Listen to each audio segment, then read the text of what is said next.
Vous cliquez le petit pouce bleu, hein. Bonsoir à tous, aujourd'hui je refais une ancienne vidéo parce qu'elle était nulle et qu'il n'y avait pas assez de rush. Aussi cette fois j'ai rajouté une voix off et la caméra est de meilleure qualité. Ce genre de vidéo ça ne prend pas trop de temps à faire, mais si vous aimez bien n'hésitez pas à le dire, on en refera d'autres. C'est la suite de cette vidéo là, mais du coup en version complète et 2025 avec le budget associé, à savoir...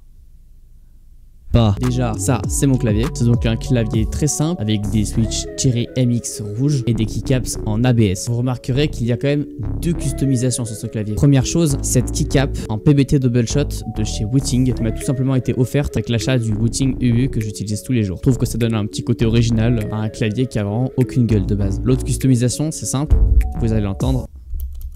C'était un switch bleu qui vient je ne sais pas d'où. Un ami à moi me l'a donné il y a pas si longtemps. J'ai échangé flèche haut avec car j'utilise la touche flèche haut sur beaucoup de jeux. Et finalement le cliquis c'est pas si désagréable. Maintenant on va passer au nettoyage.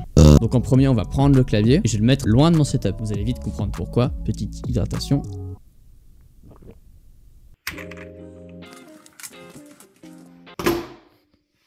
Regardez-moi cette poussière, c'est dégueulasse. On voit tout ce que j'ai mangé les 8 derniers mois. Du coup, j'ai préparé de l'eau et 2-3 autres outils. De toute façon, vous allez voir.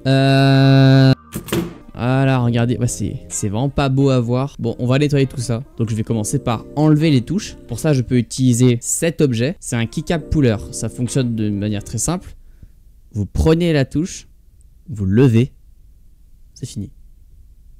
Ah oui, j'ai pas dit que c'était compliqué, voilà, vous avez compris, mais pour toutes les touches que je peux prendre par au-dessus, j'ai utilisé mes doigts. Bah oui, c'est quand même beaucoup plus pratique d'utiliser ces gros doigts.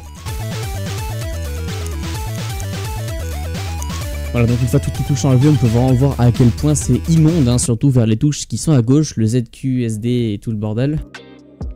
Faites focus, Zabi. Bah oui, en général, je mange. Ensuite, ma main, je la prends et je ne l'essuie pas. Juste, je la repose sur le clavier là où elle doit être. Et comme c'est la main gauche sur le clavier, et bah c'est ZQSD. Vous inquiétez pas, la main droite aussi, c'est la merde sur la souris. Mais bon, ça en vaut pas une vidéo non plus. En plus, je la nettoie régulièrement. Regardez-moi ces beaux plans de travelling que j'ai utilisés en prenant mon téléphone et en le faisant glisser sur la table. On pourrait presque manger avec ça dans mon clavier.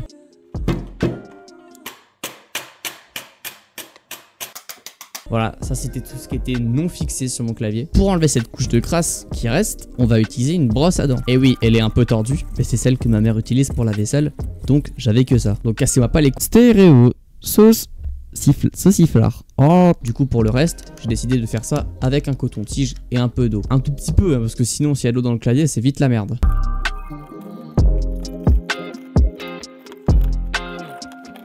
Pour la partie keycaps, je les ai tout simplement mis dans un grand saladier et je les ai lavés à la main dans un évier. Une fois que j'ai passé toutes les keycaps avec du savon et de l'eau, et bien tout simplement je les sèche avec une étape très longue et très chiante qui consiste à 1. Les égoutter à la passoire, 2. Les disposer dans un torchon, 3. Enrouler le torchon, 4. Secouer le torchon et ça fait beaucoup de bruit.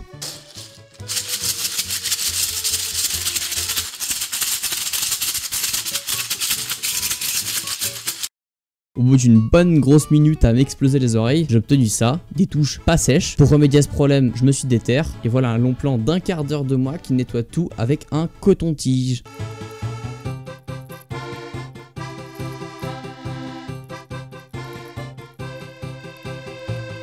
Voilà, donc je change de coton-tige assez souvent parce qu'on voit qu'ils deviennent assez sales. J'ai cru que le rush n'était pas lancé, j'allais devenir fou. Et oui, devenir fou, la strat de baiser. Voilà, et une fois que j'ai fini cette tâche absolument horrible, voici un plan de moi qui remonte tout le clavier. Et voilà, c'était vraiment très long. Au total, j'en ai pour à peu près 1 heure. Franchement, c'est rapide étant donné que je le nettoie une fois tous les ans, même si de base je dois le faire tous les 3 mois. Sinon, je rappelle, il est dans cet état.